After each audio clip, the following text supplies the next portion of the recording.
जो इजराइल की पोजीशन रही है या जो ईरान ने शो किया है अपनी स्ट्रेंथ पिछले एक महीने की से ज़ायद एक जंग हो चुकी है, लेकिन क्या आज जिस जगह हम खड़े हैं बहसीत फैसिलिटेटर, ये जिस तरह आपने आगाज़ में भी कहा था, हमारी पोजीशन तो पहले दिन से हम फरीक तो थे ही नहीं, हम तो सालिस थे, तो सालिस की पोजीशन भी ऑकवर्ड तो हो गई है मेरे ख्याल में आज के कम से कम डेट में। जी ज़ाहिर है, हमने अमेरिका को राज़ी किया था और अरबों को राज़ी किया था कि आप हमें मौका दें, हम ईरान को राज़ी कर लेंगे। और ईरान से बात पाकिस्तान की रेगुलर चलती रही, बल्कि एक वक्त ये भी था कि पाकिस्तान ने जब अली खामनाई साहब हयात थे तो उस वक्त ये ऑफर की थी कि हम 3 लोग जो हैं ईरान आना चाहते हैं, जिसके अंदर आर्मी चीफ भी थे, प्राइम मिनिस्टर भी थे और वज़ीर ख़ारजा भी थे, कि ये तीनों आना चाहते हैं। लेकिन पाकिस्तान ने शर्त ये रखी थी कि हमारी जो मुलाकात होगी वो दोनों गवर्नमेंट से होगी, यानी अली खामनाई साहब, आयतुल्लाह अली खामनाई साहब सुप्रीम लीडर, वो भी मौजूद होंगे और साथ साथ ये जो आपके सदर और कैबिनेट है वो भी मौजूद होंगे, क्योंकि हम दोनों के सामने खुल के बात करना चाहते हैं।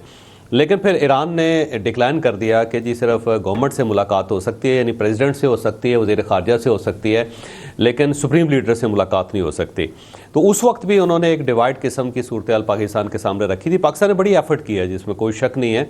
2 किस्म की एफर्ट्स की, एक तो अपने आप को बचाए रखा है सारी जंग से, और दूसरा ये है कि उसने मामलात को सेटल करने की कोशिश की है। और हर जगह पे जो अरब कंट्रीज़ हैं उनके साथ भी निगोशिएशन की है, अमेरिकन के साथ भी की, और दोनों ने पाकिस्तान को फुल अथॉरिटी दी कि आप ईरान के साथ बात करें। एक लेवल तक ईरान ने भी कहा जी कि आप बात करें हमारे बिहाफ पे, लेकिन वो टेबल पे बैठने के लिए तैयार नहीं है ईरान। उनकी जो पॉलिटिकल गवर्नमेंट है वो है, लेकिन पासदारान जो है वो टेबल पे बैठने के लिए तैयार नहीं है। इसमें कोई शक नहीं कि ईरान जंग जीत गया है, ईरान कामयाब हो चुका है। कोई और मुल्क उसके अंदर इतना पोटेंशियल नहीं था कि वो अमेरिका जैसे बदमस्त हाथी जो है उसका मुकाबला कर सकता है, इसमें कोई शक नहीं है। कुर्बानियाँ बहुत दी हैं। आज अमेरिकन ने सेंटकॉम ने डिक्लेयर किया कि 13,000 हमने हमले किए हैं ईरान के ऊपर। और अगर आप सिर्फ मकानों को देख लें तो 3,30,000 मकान हैं जो आम लोगों के भी हैं और गवर्नमेंट के भी हैं। जो बिल्डिंग्स हैं वो तबाह हुई हैं इस जंग के अंदर। 3500 लोग शहीद हो गए हैं, जिसमें ज़्यादा तादाद आम आदमी की है। इसमें कोई शक नहीं कि इतना अरसा रजिस्ट करना एक सुपर पावर को, ईरान जो है वो हमेशा के लिए तारीख के अंदर दर्ज हो जाएगा और हवाला उसका दिया जाएगा। लेकिन इससे आगे का सफ़र जो है ना वो बहुत ख़तरनाक है सर, बहुत ज़्यादा ख़तरनाक। इसमें कोई शक नहीं कि डोनाल्ड ट्रंप अपना ज़हनी तवाज़ुन खो चुका है, बल्कि अब अमेरिकन मीडिया जो उसको मैड डॉग लिख रहा है, इसमें कोई शक नहीं है।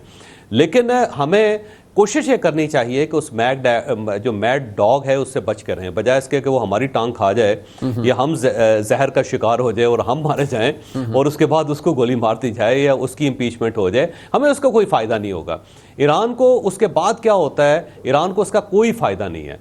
तो ईरान के लिए सबसे ज़्यादा इस वक्त जो कंसर्न है वो ये है कि अपने आप को बचाए। कोई मसला नहीं, एक आर्जी जंगबंदी पे अगर अमेरिका ऑफर कर रहा है तो उसको कबूल कर ले, क्योंकि आर्जी जंगबंदी कबूल करेगा 45 दिन के लिए सही, तो उसके बाद उसकी जो लड़ाई अमेरिका की वो रशिया के साथ स्टार्ट होनी है, उसकी चाइना के साथ लड़ाई स्टार्ट होनी है।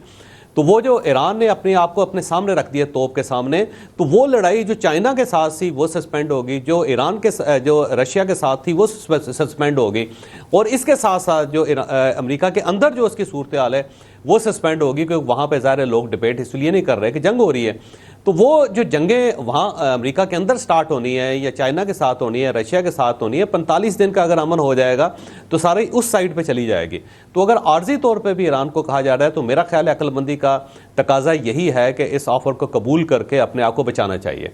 अब अगर वहां पे अटैक हो जाता है, क्योंकि जिस तरह एक फील्डिंग उसने फिक्स की हुई है, तो लाखों की तादाद में लोग मर जाएंगे, सारा इंफ्रास्ट्रक्चर खत्म हो जाएगा। उसके बाद अगर इम्पीचमेंट भी हो जाती है डोनाल्ड ट्रंप की, या उसे पागल भी डिक्लेयर कर दिया जाता है, या उसे सीट से हटा भी दिया जाता है, या रिपब्लिकन मुकम्मल तौर पर हार भी जाते हैं, तो ईरान को क्या फ़ायदा होगा या मुस्लिम वर्ल्ड को क्या फ़ायदा होगा? क्योंकि ईरान ने भी फौरी तौर पर रिटेलिएट करना है, लेकिन ईरान के जो मिसाइल है वो अमेरिका तक तो नहीं जा सकते। ज़्यादा से ज़्यादा वो इसराइल को मार देगा, या इस साइड पे जो अरब कंट्रीज़ हैं उनके डिसैलिनेशन प्लांट उड़ा देगा, उनकी रिफाइनरी उड़ा देगा, उनकी जो पेट्रोकेमिकल उनके जो इदारे हैं, इंस्टीट्यूट्स हैं, उनको उड़ा देगा। लेकिन वो भी मुस्लिम वर्ल्ड का नुकसान है, उसमें अमेरिका का कोई नुकसान नहीं है, इसराइल का कोई नुकसान नहीं है। सारी दुनिया ये जो है वेस्टर्न वर्ल्ड है वो यही चाहती है कि मुसलमान आपस में लड़के मर जाएं। हम उनका कोई नुकसान नहीं कर सकेंगे।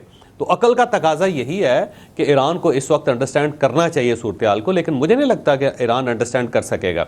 ये मुज़ाकरात होंगे लेकिन उस वक्त होंगे जब लॉस बहुत ज़्यादा हो चुका होगा, इतना ज़्यादा नुकसान हो चुका होगा कि कल से आप देखेंगे जिसको हम अंडरस्टैंड ही नहीं कर पा रहे कि कितना ज़्यादा नुकसान होगा, उसका फ़ायदा कोई नहीं है। इसके मामले में ना देख लें वो जो मैं वादा चाहता हूँ, वेनेजुएला जो है, अब वेनेजुएला जो है ना, हम उनके प्रेसिडेंट को बुरा कह सकते हैं, हम उसकी बेगम को बुरा कह सकते हैं, हम उनको बुज़दिल कह सकते हैं, लेकिन देखिए उन्होंने 2 लोगों की कुर्बानियां दी हैं जिनका ट्रायल चल रहा है, बचे हुए हैं, कौन से मर गए हैं जी। ट्रायल का क्या फैसला होता है कल का कोई पता नहीं है, लेकिन उन्होंने कम से कम अपना मुल्क बचा लिया। उन्होंने मुल्क बचा लिया, वहाँ पे बमबारी नहीं हुई, वहाँ पे इंफ्रास्ट्रक्चर तबाह नहीं हुआ, वहाँ पे गवर्नमेंट चेंज हो गई है, वो गवर्नमेंट दोबारा वापस आ सकती है, मदारो वापस आ सकता है, उसका ट्रायल जो है उसके हक में हो सकता है, बजाय इसके कि वो लड़ पड़ते और बमबारी होती। और ये जो इस वक्त जेराल्ड फोर्ड जो ईरान के साहिलों के ऊपर खड़ा हुआ है, ये वहाँ पे बमबारी करके आधा मुल्क तबाह कर देता, और उसके बाद वेनेजुएला अगर गवर्नमेंट तब्दील भी कर लेता तो क्या हो जाता, क्योंकि दोबारा रिकवर करने में उनको दहाइयाँ लग जाती। तो मेरा ख्याल ये है कि अकल कौमों को करनी चाहिए, और अगर एक ऑप्शन हो तो उस ऑप्शन को अवेल करना चाहिए। अब पाकिस्तान भी तो है ना जी, देखिए उसने अवेल की है सूरत हाल को, और ऐसा ज़बरदस्त तरीके से सफारतकारी करके उसने अपने आप को बचाया। तो अगर ईरान बचा लेगा तो इसका फ़ायदा ईरान को है, पूरी मुस्लिम वर्ल्ड को है, इसके अंदर नुकसान कोई नहीं है। और दूसरा, अगर फ़र्ज़ करें वो बदमस्त साथी है तो हमें कोशिश करनी चाहिए बदमस्त साथी जो आगे गुजर जाए वो आगे जाके लड़े किसी के साथ, बजाय इसके कि वो हमारे साथ लड़ना शुरू कर दे। ठीक, बहुत शुक्रिया जनाब जावेद चौधरी साहब और हफीजुल्लाह नाई साहब मौजूद थे। इस वक्त मेरे साथ मौजूद हैं जनाब मुनीर अकरम साहब, जो कि साबिक मुस्तकिल मंदूब हैं अक़वाम मुत्तहिदा में पाकिस्तान के। बहुत शुक्रिया सर आपका, आपने कीमती वक्त दिया।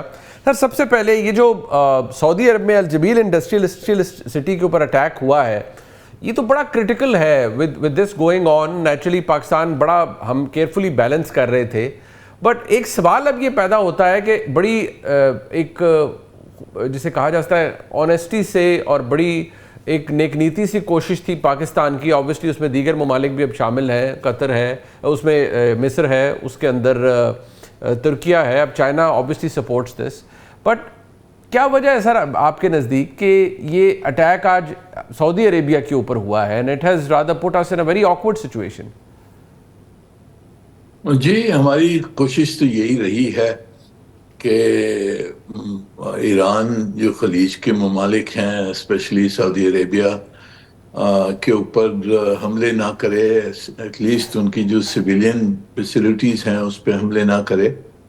पर अभी कुछ मेरे ख्याल में ईरान में भी कुछ ऐसे लोग हैं जो बड़ी हार्ड लाइन उन्होंने अडॉप्ट की है। तो हमारी कोशिश तो जारी रहनी चाहिए, और जो हमने पीस प्रपोजल जो दिया है, और हमें पूरी कोशिश करनी चाहिए कि ये एस्केलेशन ना हो, क्योंकि आज वो जो ट्रंप साहब ने भी धमकियां दी हैं